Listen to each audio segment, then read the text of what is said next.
Mis mejores deseos para que ustedes estén bien, para que todos estemos bien. Invocamos a Dios para Buenas que... noches, licenciado. ¿Qué tal está, Kevin?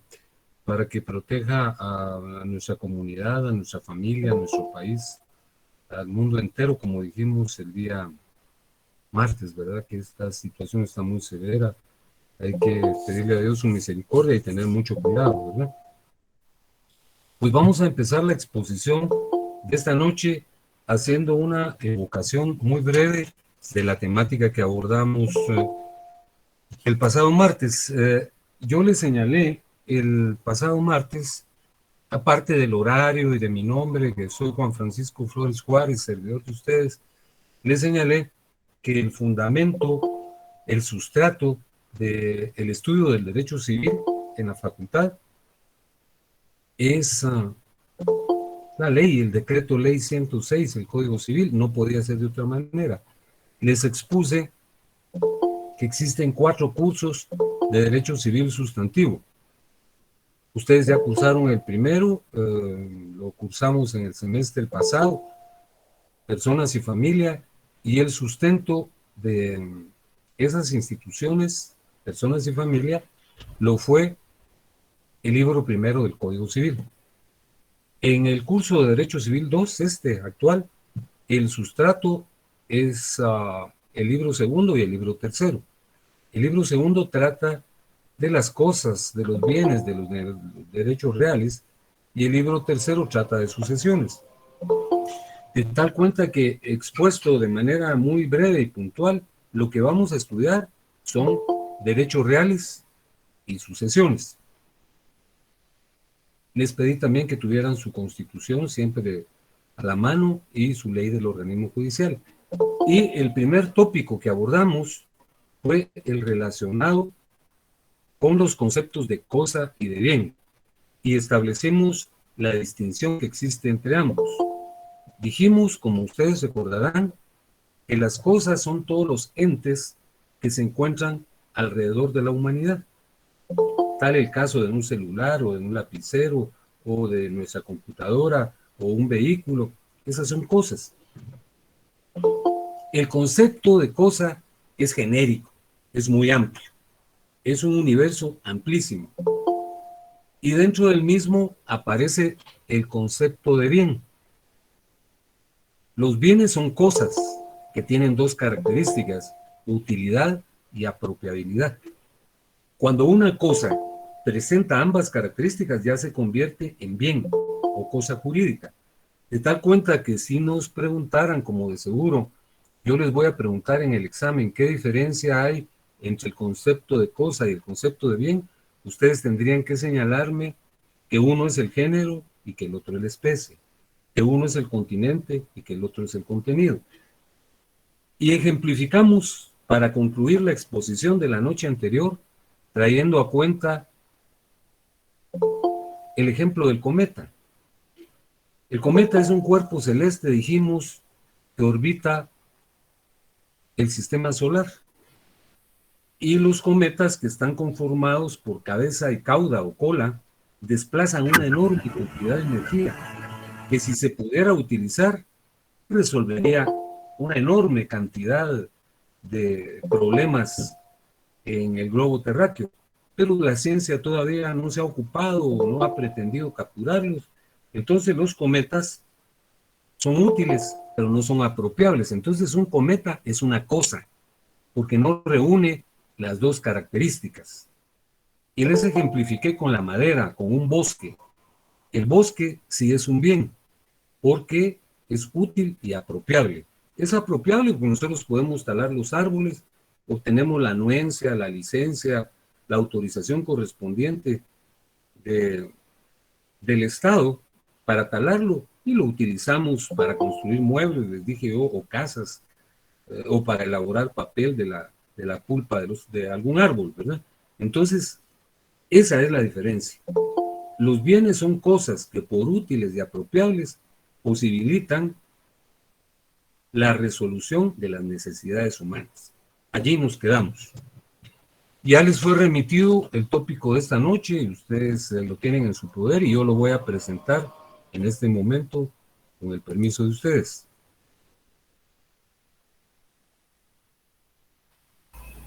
Y buenas noches. ¿Qué tal? Muy buenas noches.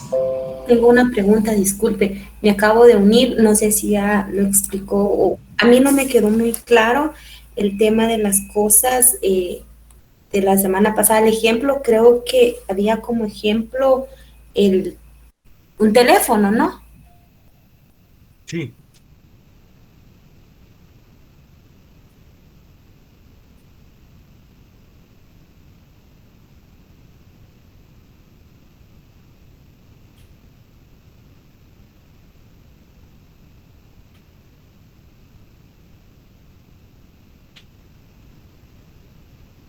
Esos son todos los entes que están alrededor de la humanidad.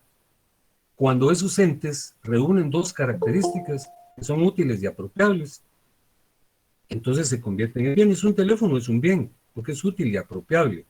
Las cosas son como el cometa, o como el sol, o como la luna, o como las estrellas, que en un momento dado podrían ser útiles, pero de momento no son apropiables.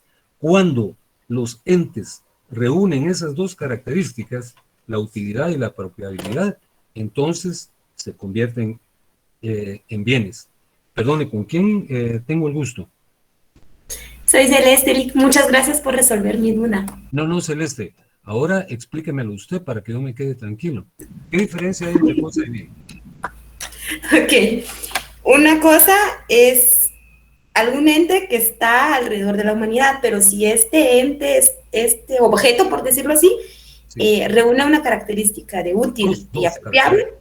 entonces dos características de utilidad y que es apropiable, entonces se convierte en un bien, significa que un bien también a su vez es una cosa. Exactamente. Eh, Justamente lo que usted dijo. Eh, las cosas son el género y los bienes son la especie. El bien es una especie de cosa. Esa es la diferencia. Y yo señalé como cosas los teléfonos, celulares, los lapiceros, que son bienes porque tienen esas dos características. Ubicar a las cosas no es complicado, pero es mucho más abstracto, como las estrellas o como el sol, aunque algunos dicen que el sol es un bien, ¿verdad? Porque nos aprovechamos de su energía, pero el sol propiamente dicho no es un bien, nosotros no lo podemos someter a nuestro dominio, ¿verdad? Eh, Ahora la luz del sol a través de los paneles, me decía alguien, puede transformarse en energía, y eso es cierto. Entonces lo que será un bien es la luz solar, pero el sol propiamente no es un bien, aunque aquí entraríamos en algún debate que plantea situaciones de relativa complejidad, Celeste, pero la distinción que usted hizo con toda claridad, esa es la diferencia. Y yo, por el contrario, estoy agradecido que me formulen preguntas, me agrada, porque eso implica que me están poniendo atención, ¿verdad? Cuando yo le pregunto a alguien y ni siquiera me contesta, vieran qué feo se siente, ¿verdad? Bueno, no sé si ya presenté, ya está en la pantalla el temario de esta noche, ¿ya lo ven? Correcto, Lick. Muy Mira, bien. Lick, ya Sí, se... ya se mira. ¿Perdón? Bueno, ya lo tenemos a la vista. Sí, ya lo tenemos. Muchas gracias. Eh, la clasificación de los bienes es la temática que vamos a abordar esta noche. Fíjense que aquí aparece un nombre que ustedes en lo sucesivo van a escuchar con suma frecuencia, que es José Castantoveñas. La clasificación que nosotros vamos a estudiar es la que él formuló, la clasificación de los bienes de José Castantoveñas, que era un profesor español. Esta clasificación él la presentó en el siglo anterior, por ahí por mediados de la tercera década, por 1935-1938, y se difundió con extrema rapidez e influyó en muchos textos legales. Algunas personas indican que esta clasificación de Castantoveñas ya perdió actualidad. Y puede ser que sea cierto, ¿verdad? Pero todavía es valedera. Y para nosotros los guatemaltecos es muy importante por la siguiente razón. ¿Por qué estamos estudiando esta clasificación que muchos señalan de ser arcaica. Estamos estudiando esta clasificación porque es la que incorpora nuestro Código Civil, como lo vamos a ver en la siguiente clase. Aquí estamos haciendo un enfoque doctrinario, pero vamos a advertir ya con código en mano que muchos de los criterios que se expusieron en la tesis de Castanto Beñas, por no decirlos todos, los incorpora el código.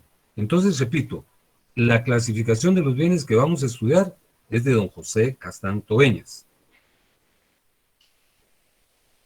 La clasificación incluye una serie de puntos de vista, 11 puntos de vista,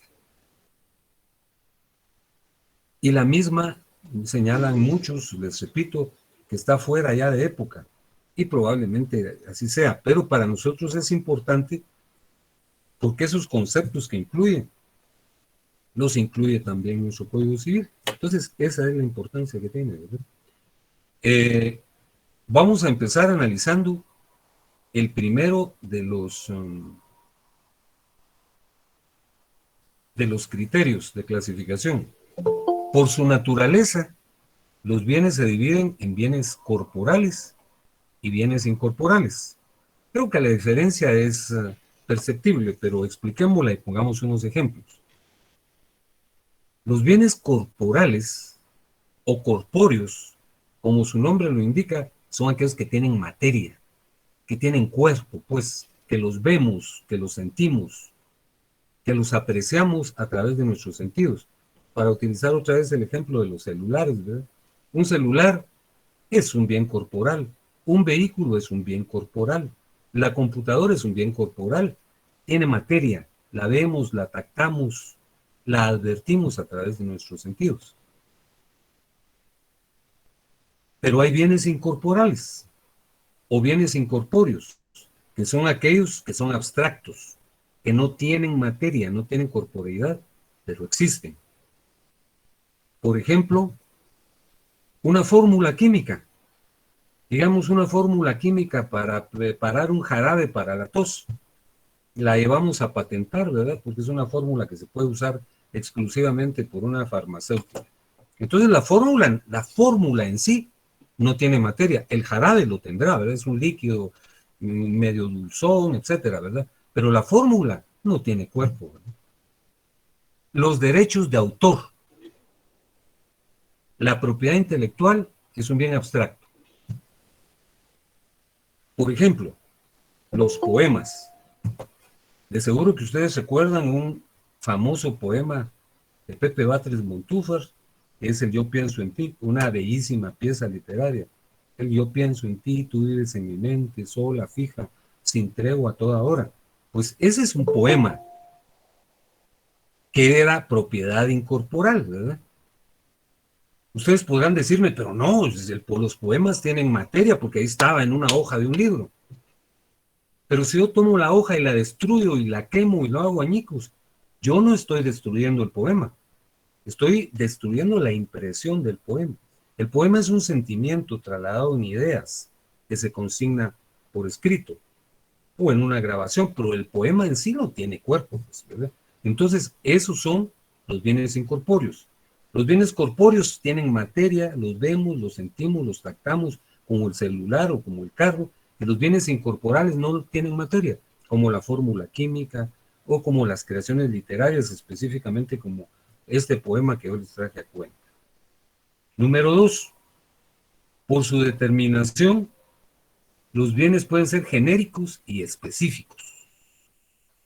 Los bienes genéricos son aquellos que se identifican por sus características comunes, por sus características más generales, mientras que los bienes específicos son los que se identifican, se particularizan, se peculiarizan, y como se trata de poner ejemplos, lo señalo. Imaginémonos que una persona se obliga en una escritura pública con otra a entregarle un vehículo. Yo me comprometo a entregarte un vehículo en el mes de septiembre del presente año. ¿Qué es lo que tiene que entregar? Tiene que entregar un vehículo. Pero la expresión vehículo es una expresión genérica. Pues podría entregar unos patines, o una bicicleta, o una moto, o un submarino, o un avión, o un helicóptero, porque la expresión vehículo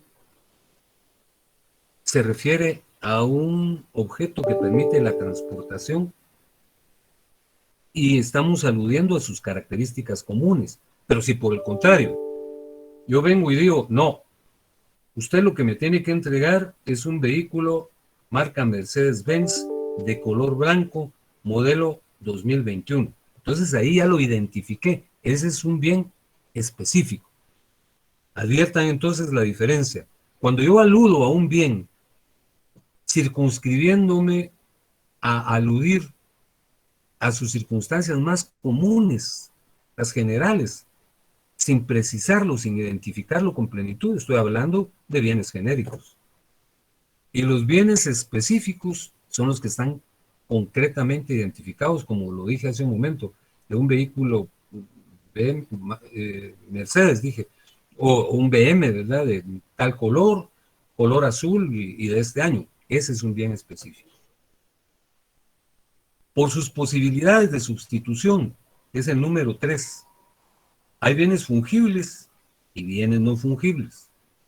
Los bienes fungibles son los que pueden ser sustituidos por otros de su misma especie. Y los no fungibles no pueden ser sustituidos. Fíjense que los bienes fungibles son comunes y corrientes y consecuentemente pueden ser sustituidos, como el dinero, ¿verdad?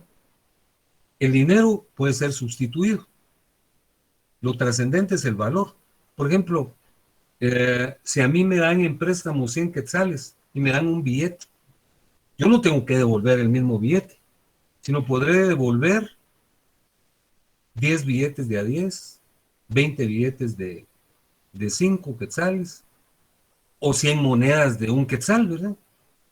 El valor es lo trascendente. El dinero es susceptible de sustituirse. O el ejemplo que creo que ya les puse en una oportunidad, el del azúcar, ¿verdad?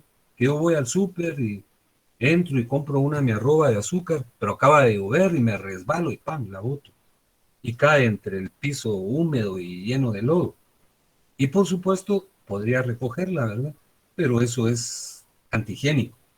Entonces, con el dolor de mi bolsillo, entro nuevamente y compro otra arroba de azúcar, porque el azúcar puede ser sustituida. Los granos básicos pueden ser sustituidos. El dinero puede ser sustituido. Esos son los bienes fungibles. Pero hay bienes no fungibles, los que no pueden ser sustituidos porque son únicos, son exclusivos. Fíjense que los bienes no fungibles son las obras de arte. Por ejemplo, la Mona Lisa, ¿verdad? El famoso cuadro de Leonardo da Vinci. No puede ser sustituido. Leonardo también pintó en el prefectorio de la iglesia de Santa María la Última Cena. Esa imagen que todos hemos visto donde está Jesús en la Última Cena instituyendo la Eucaristía rodeado de sus discípulos. Fíjense que ese cuadro es un fresco, ¿verdad? Está en una pared, es bastante grande. Y hay un relato alusivo a la invasión napoleónica de Italia. Napoleón tomó esa iglesia y allí donde está el prefectorio, ahí puso la cocina, ¿verdad? Y puso el establo. Ahí estaban los caballos y estaban los fogones, ¿verdad? Si este cuadro se hubiese deteriorado y se hubiese perdido, ya no iba a ser sustituido, porque es único, es un bien no fungible. Entonces, los bienes fungibles son los que pueden sustituirse por otros de su misma especie, como el dinero, los granos básicos. Y los no fungibles no pueden ser sustituidos porque tienen una identidad exclusiva y peculiar, como las obras de arte que yo les acabo de relacionar. Punto de vista número 4. Por sus posibilidades de uso repetido, los bienes pueden ser consumibles y no consumibles. Los bienes consumibles son los que solo pueden ser utilizados una vez. Hay muchos ejemplos de eso. Uno de los ejemplos son los combustibles, ¿verdad? La gasolina. La gasolina solo se puede utilizar una vez, lamentablemente, ¿verdad? Una vez combustiona, ya no se puede usar, ¿verdad? O la tinta, ¿verdad? De un lapicero común y corriente, yo escribo y escribo, y de ahí digo, ay, me estoy quedando sin tinta, voy a recoger estas palabras y las voy a introducir nuevamente en el ducto del lapicero. Eso no se puede, ¿no? Son bienes consumibles. Y los bienes no consumibles son los que se pueden emplear en varias ocasiones, como por ejemplo la ropa, ¿verdad? La ropa puedo utilizarla en varias ocasiones. Está sujeta a otro fenómeno, que es el deterioro, ¿verdad? Una camisa me la puedo poner varias docenas de veces y al cabo del tiempo, de tanto lavarla, entonces, por más que me guste, ya está muy fea y pálida y ya se carcomió, etcétera. Pero se usa en repetidas oportunidades. Ese es un bien no consumible. El bien consumible, repito, es el que puede ser utilizado en una sola oportunidad. Y los bienes no consumibles pueden emplearse en varias ocasiones. El quinto punto de vista. Por sus posibilidades de fraccionamiento, los bienes pueden ser divisibles e indivisibles. Yo creo que aquí no hay mayor dificultad para percibir el sentido de ambos términos. Los bienes divisibles son aquellos que pueden fraccionarse, ¿verdad? Sin que su esencia o su naturaleza sufra menoscabo. Por ejemplo, un padre de familia es propietario de una manzana de terreno, ¿verdad? Y tiene 3 hijos y dice, miren hijos, les voy a dar una fracción de terreno a cada cual. 1/3 del terreno es para ti, otro tercio es para ti, otro es para ti. Lo dividió en 3. Lo que se redujo, obvia y lógicamente, es la superficie, pero el bien no sufrió menoscabo en su naturaleza, ¿no? Ese es un bien divisible. Pero los bienes indivisibles son los que no son susceptibles de partición. Por ahí está el ejemplo clásico de un corcel de carreras, de un caballo de carreras, que tiene 3 propietarios. El caballo participa en eventos y gana premios en metálico, y los propietarios se dividen el premio y han hecho mucho dinero por la participación del caballo. Pero de repente los propietarios tienen un problema y dicen, no, yo quiero la parte del caballo que a mí me corresponde. Y el otro dice, sí, yo también ya no quiero nada con ustedes.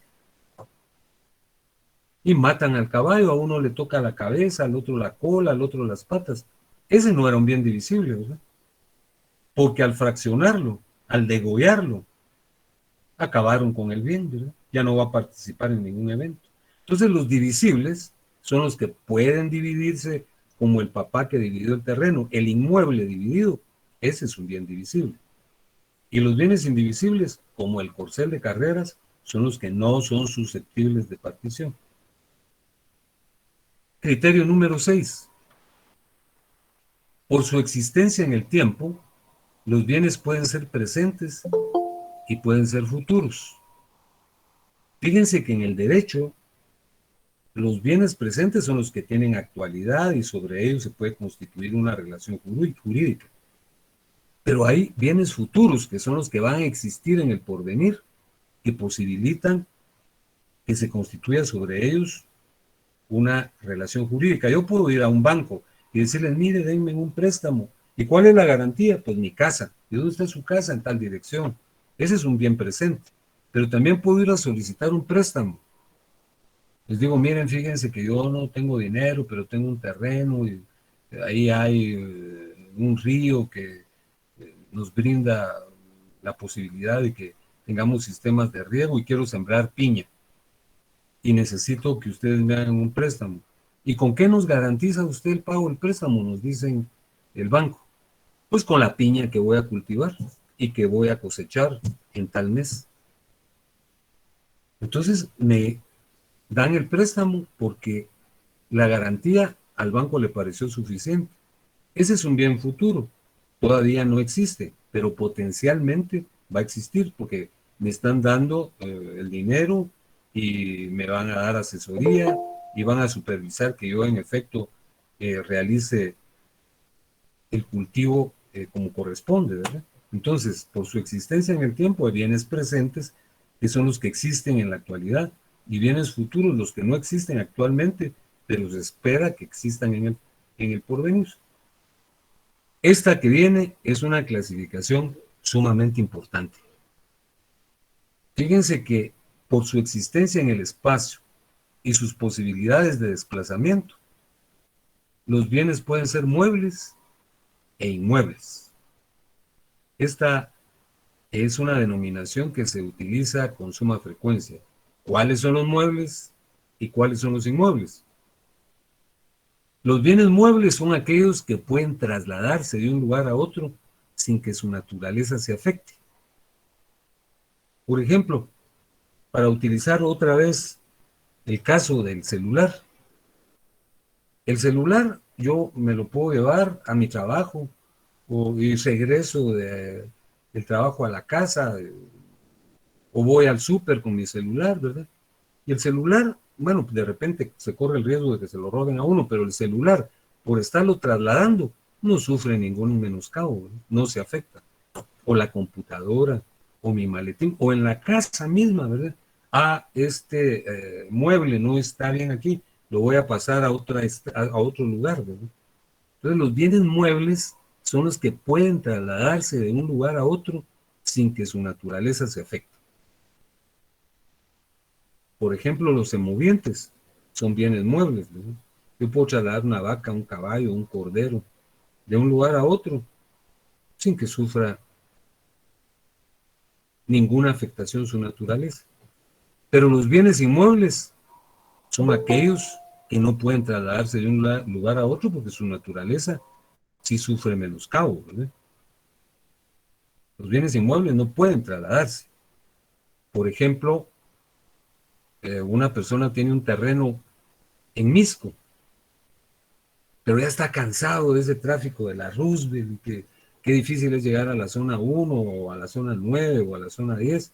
Entonces, me voy a llevar mi inmueble para la zona 1 y traigo una retroexcavadora y me quiero llevar del inmueble, ¿verdad? Entonces, lo que me voy a llevar es un montón de tierra y ahí voy a dejar un hoyo, que ahí está el inmueble. El inmueble no se puede trasladar porque lo afecto, ¿verdad?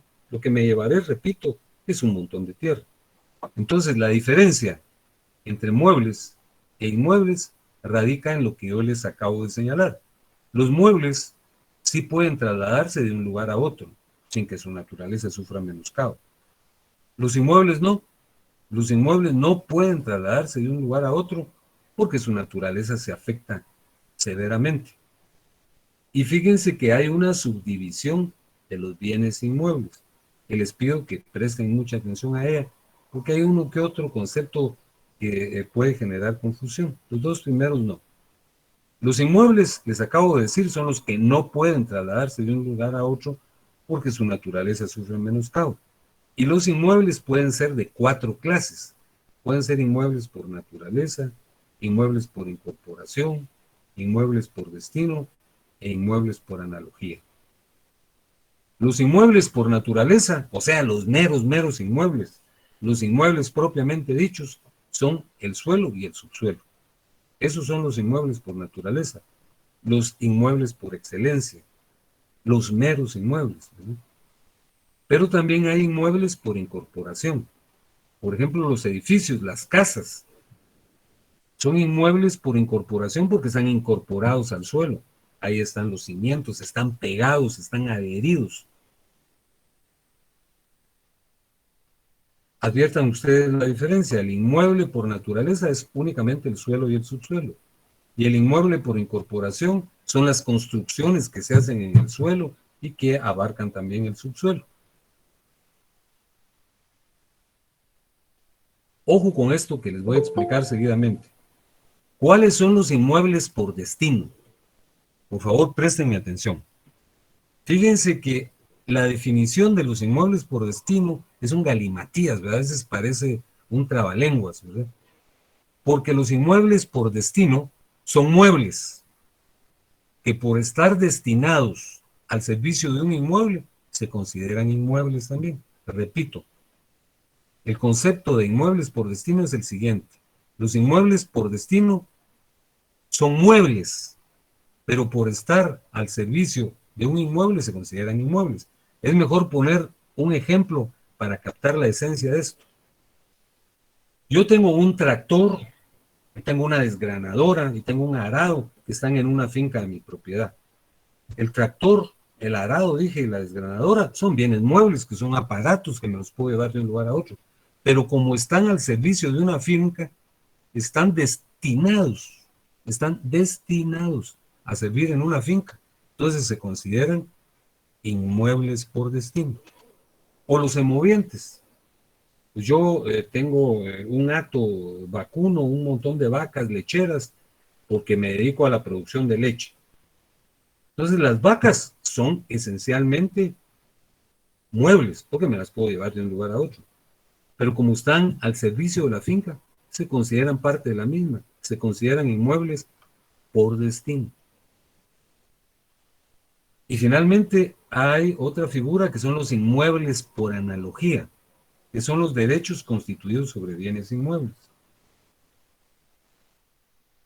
Yo voy a Banrural, como les dije hace unos minutos, o a cualquier banco y hago una solicitud de préstamo. Miren, necesito que me presten una cantidad de dinero. El banco me dice, sí, con mucho gusto. ¿Y con qué lo voy a garantizar? Con mi casa, es mía. Voy a constituir una hipoteca sobre mi casa para garantizar el cumplimiento de una obligación. Entonces, la hipoteca, que es un derecho que yo estoy constituyendo en favor del banco, porque si no pago, el banco puede venderlo y hacer uso de la hipoteca y pagarse con la venta en pública subasta de mi casa. La hipoteca es un inmueble por analogía, porque es un derecho constituido sobre un bien inmueble. Repito lo relativo a este punto de clasificación, que es el séptimo. Por su existencia en el espacio y posibilidades de desplazamiento, los bienes pueden ser muebles e inmuebles. Los muebles son los que se pueden trasladar de un lugar a otro sin que su naturaleza se afecte, como una mesa, como una silla, como una computadora. Y los inmuebles no se pueden trasladar de un lugar a otro, no se puede porque su naturaleza se afecta. Como un terreno, no me lo puedo llevar de un lugar a otro. Y dije yo que los inmuebles admiten una subclasificación. Hay inmuebles por naturaleza que son el suelo y el subsuelo. Inmuebles por incorporación, que son los edificios que están adheridos al suelo. Los inmuebles por destino son muebles que están al servicio de un inmueble, como por ejemplo un tractor, les dije yo, ¿verdad? Una retroexcavadora, una desmontadora, una desgranadora, un arado. Son aparatos que esencialmente son muebles, pero al estar al servicio de una finca se consideran inmuebles por destino, porque están destinados a servir en la finca. Y por analogía, son derechos que recaen sobre un bien inmueble, como la hipoteca con la que yo garantizo un préstamo. Es un derecho que tiene el banco de vender mi casa si yo no pago. Entonces, ese derecho se considera un inmueble por analogía. Por su constitución, los bienes pueden ser singulares y universalidades. Aquí dice que los singulares configuran la unidad y pueden ser simples y compuestos. Los singulares configuran la unidad, pueden ser simples y compuestos. Por ejemplo, yo tengo un bloque o un ladrillo, ese es un bien singular simple. Pero vengo yo y con 1000 bloques o 1000 ladrillos y mucha mezcla, edifico una pared, edifico un muro. Ese es un bien singular compuesto, porque es una sumatoria de bienes simples. Entonces, repito, los bienes singulares son aquellos que configuran la unidad. Pueden ser simples y compuestos. El bien simple es verbigracia, por ejemplo, un ladrillo o un bloque, les dije, ¿verdad? Y el bien compuesto es una sumatoria de bienes simples. Yo tomé los ladrillos y con mezcla los pegué e hice una sólida pared. Entonces la pared es un bien singular compuesto, que es una pared conformada por una serie de bienes singulares simples. Y escuchen esto, que también les va a parecer familiar, porque uno lo estudia en gramática, ¿verdad? Las universalidades, que son los sustantivos universales. Escuchen. Hay bienes que están conformados por varios elementos autónomos e independientes que ni siquiera están unidos físicamente, pero se consideran una unidad. Por ejemplo, una universalidad es una biblioteca. Estamos hablando de una biblioteca. Una biblioteca. Estamos hablando de la unidad, una biblioteca. Pero en la biblioteca hay 2000 libros. Pero se considera que funcionalmente son un todo. O cuando hablo de una orquesta, pero en la orquesta hay una trompeta, hay un saxo, hay una batería, hay unos bongos, unas maracas, hay una pianola, etc. Hay varios elementos independientes, pero se consideran una unidad. Una orquesta, una biblioteca o un rebaño. Ahí hay 20 corderos y yo estoy diciendo, allí hay un rebaño. Entonces, esas son las universalidades. Singulares configuran la unidad, pueden ser simples como el ladrillo o el bloque, y la pared que une al ladrillo o al bloque es un bien singular compuesto. Y las universalidades son aquellos entes conformados por varios elementos que pueden considerarse autónomos, pero que funcionalmente se estiman una unidad, como la biblioteca, creo que dije una orquesta, y que dije también, hay un rebaño. Por la jerarquía en que entran en relación, los bienes pueden ser principales y accesorios. Fíjense que popularmente, cuando nosotros hablamos de accesorio, consideramos algo que complementa a otro bien. Por ejemplo, en el vehículo, ¿verdad? Tiene su aparato de sonido, ese es un accesorio, ¿no? Que puede serlo, pero hay criterios que permiten establecer la condición de principal y accesorio.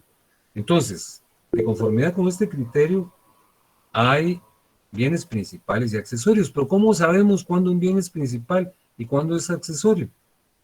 Pues para saberlo, tenemos que aplicar estos criterios que están aquí. Criterios para establecer la diferencia. Hay 3 criterios para establecer cuándo un bien es principal y cuándo es accesorio. Uno de los criterios es el criterio de la independencia, otro de la importancia y el tercero del valor. Vamos a analizar cada uno de ellos. El criterio de la independencia. Fíjense que si dos bienes entran en relación, el bien principal es el independiente y el bien accesorio es el que no es independiente. Hay un viejo ejemplo que la mayor parte de los tratadistas lo citan y a mí me parece muy claro y por eso lo voy a traer a cuenta, que es el del botón y la camisa. Si aplicamos el criterio de la independencia para saber cuál es el bien principal y cuál es el accesorio, si es bien principal la camisa o el bien principal es el botón, tenemos que determinar cuál es el bien independiente. La camisa puede subsistir sin botones, es independiente. La camisa puede estar despojada de los botones, entonces vengo yo y me hago un nudo y la camisa presta su función de cubrirme. E incluso hay camisas que no tienen botones, ¿ve? Entonces la camisa es un bien que existe independientemente y por tal será el principal. Pero un botón, el botón solo es trascendente o significativo o funcional si está adherido a la camisa. Y a mí me regalan un botón, toma, te regalo tu botón. Pues no me están regalando nada, pues, ¿verdad? En cambio, una camisa, aunque sea espantosa, de mal color o que me quede holgada, tiene una funcionalidad. Entonces, de conformidad con este primer criterio, el bien principal será el independiente y el bien accesorio el que no es dependiente. Recuérdense siempre de este ejemplo del botón y la camisa. La camisa es independiente y por tanto, según este criterio, es el bien principal y el botón será el accesorio porque no es independiente. Pero hay otro criterio para establecer cuándo un bien es principal y cuándo es accesorio, que es el de la importancia. Utilicemos el ejemplo que cité hace unos minutos, el del vehículo y el del aparato de sonido. El vehículo me es muy importante, ¿verdad? Porque me movilizo de un lugar a otro, voy de aquí a allá o acullá. Y claro, es muy bonito ir oyendo las noticias, oyendo música, ¿verdad?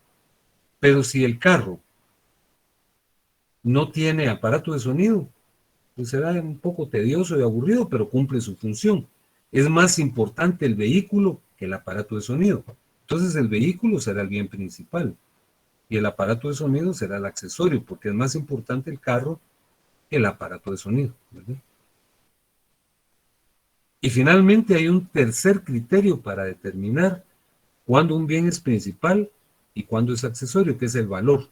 Si dos bienes entran en relación, el bien más caro es el principal y el más barato es el accesorio. Por ejemplo, para utilizar el mismo caso del vehículo y el aparato de sonido. Yo tengo mi carrito muy viejito, pero ahí me traslada, ¿verdad? Pero de repente le ensamblo un aparato de sonido que es más caro que el carro, ¿verdad?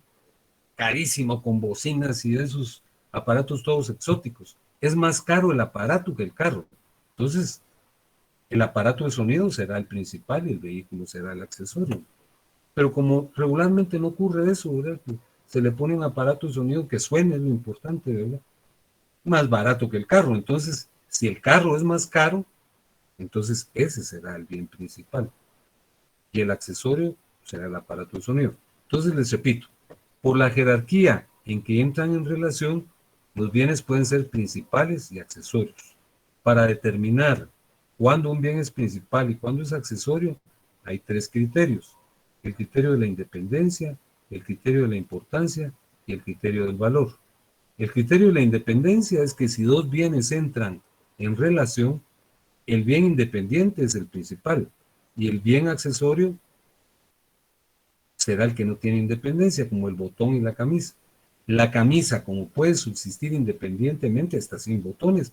Ese es el bien principal. Y el accesorio será el botón, porque por sí mismo no cumple ninguna función.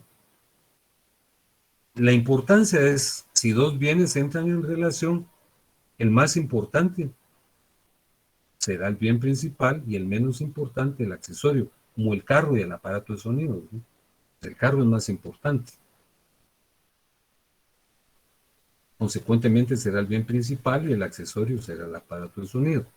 Y si nos vamos al valor, pues el bien más caro es el bien principal y el más barato el accesorio. Si yo tengo un reloj,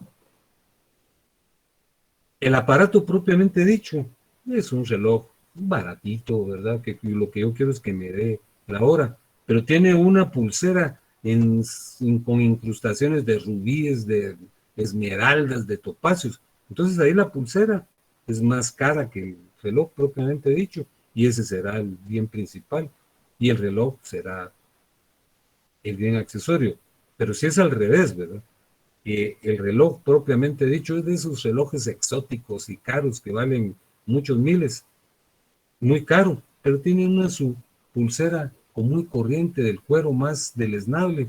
Entonces el reloj será el bien principal porque es el más caro y la pulsera será el accesorio. Por sus posibilidades de tráfico, los bienes pueden estar dentro del comercio y fuera del comercio. Los bienes que están dentro del comercio son los que la ley posibilita sus transacciones, ¿verdad?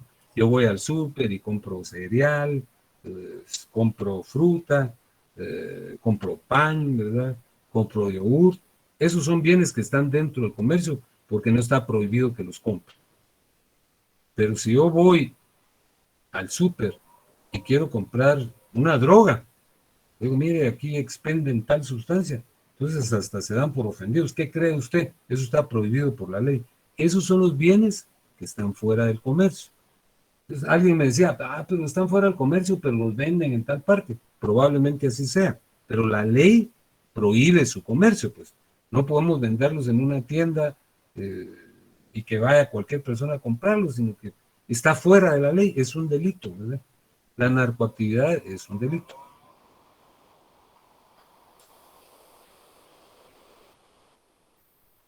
Pero no sé qué pasó. Bueno, y finalmente, perdón, ¿me están oyendo? Sí, licenciado. Sí, licenciado. Y, Sí, licenciado. Sí, muy bien. Y para concluir, yo no sé qué pasó aquí, pero bueno, para concluir, existen una clasificación de los bienes por el titular de su propiedad. Permítanme un momentito, compañeros. Ok, licenciado. Sonia, perdone, no está obstaculizada la pantalla. No, va. Muy bien, muy bien. En atención al titular de la propiedad, los bienes pueden ser de uso público, que pueden ser de uso público común y de uso público no común. Los bienes de uso público común son los que podemos utilizar todos, como por ejemplo las calles y las carreteras, ¿verdad? Son de uso público común, pero hay bienes que pertenecen al Estado y pertenecen consecuentemente al patrimonio nacional, pero no los podemos usar todos. Por ejemplo, las reliquias arqueológicas. Si yo me voy de vacaciones a Tikal y quiero hospedarme unos 3 días en la pirámide del Gran Jaguar y me subo y ahí pongo una colchoneta, entonces me van y me sacan porque ese es un bien de uso público no común. Entonces, de uso público común serán las calles, ¿verdad? Y de uso público no común,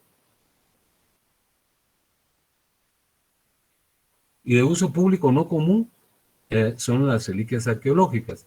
Ahora, los bienes de dominio privado son los bienes de los particulares. Bueno, muy bien. Así concluimos esta temática. Solo les voy a formular unas preguntas sencillas. Bueno, le pregunto a Giancarlo, si me hace favor de contestarme lo siguiente, Giancarlo. sí, licenciado, dígame. Gracias, Giancarlo. En atención a su naturaleza, ¿cómo se dividen los bienes? Por su naturaleza se divide en corporales e incorporables. Los corporales son los que tienen cuerpo, tienen materia, y los incorporables son abstractos, no tienen cuerpo, es decir, incorpóreos. Gracias, muchas gracias, Giancarlo. Oye, A la orden, licenciado. muy buena su respuesta. A ver, le pregunto a Celeste, que fue la que me formuló una pregunta inicialmente. Celeste. Sí, dígame. ¿Qué tal, Celeste? Celeste, por sus posibilidades de sustitución, ¿cómo se dividen los bienes? Esa es la número 3. Se pueden dividir en fungibles y no fungibles. Los ¿Qué fungibles diferencia son hay? los fungibles son los que se pueden sustituir por otras de su misma especie, como el ejemplo que usted daba de 100 quetzales, son equivalentes a un billete de 100 quetzales, que es equivalente a 100 monedas de 100 quetzales. Y los no fungibles son los que no se pueden sustituir o son muy peculiares, por ejemplo, las obras de arte que usted también mencionaba. Muy buena respuesta, Celeste. Muchas gracias. A ver, le pregunto a Lorenzo Fernando Pirir.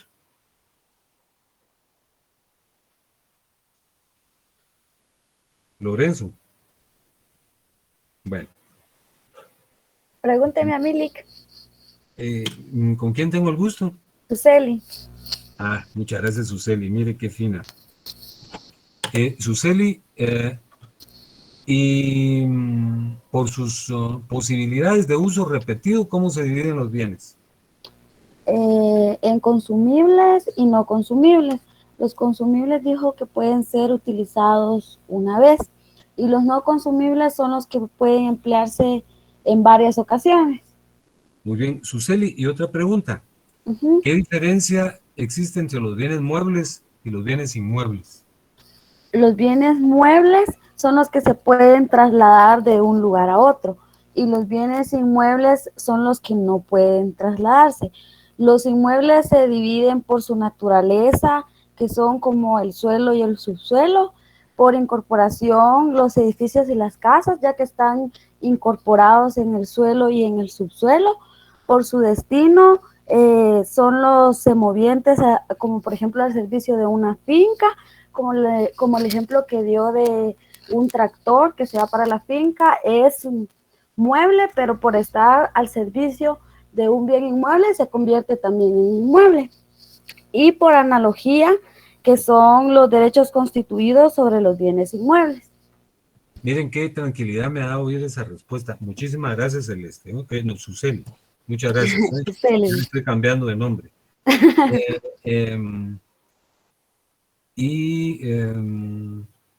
Vamos a ver, le vamos a preguntar a Kevin. Kevin Arias, por favor. Sí, licenciado, buenas noches. ¿Qué tal, Kevin? Kevin, por sus posibilidades de tráfico, ¿cómo se dividen los bienes? Es la número 10. Sí, se dividen en bienes de comercio y fuera del comercio. Los de comercio son los que se pueden comprar normalmente de manera legal, y los fuera de comercio son, como usted indicó, las drogas, entre otros. Entre otros, muy bien. No saben cómo les agradezco y cómo me dejan de tranquilo al escuchar esas respuestas. Son ustedes muy finos y muy gentiles por tener la cortesía de contestarme muy bien como lo hicieron. Así es que les deseo muy buena noche. Lic, buenas noches. Lic, licenciado. Buenas noches, licenciado. Diego, usted me quería preguntar. Lic, sí, yo tenía una duda. A ver, por favor, formúleme la interrogante. Como usted dijo que los bienes consumibles son los que se pueden solamente utilizar una vez. Exacto.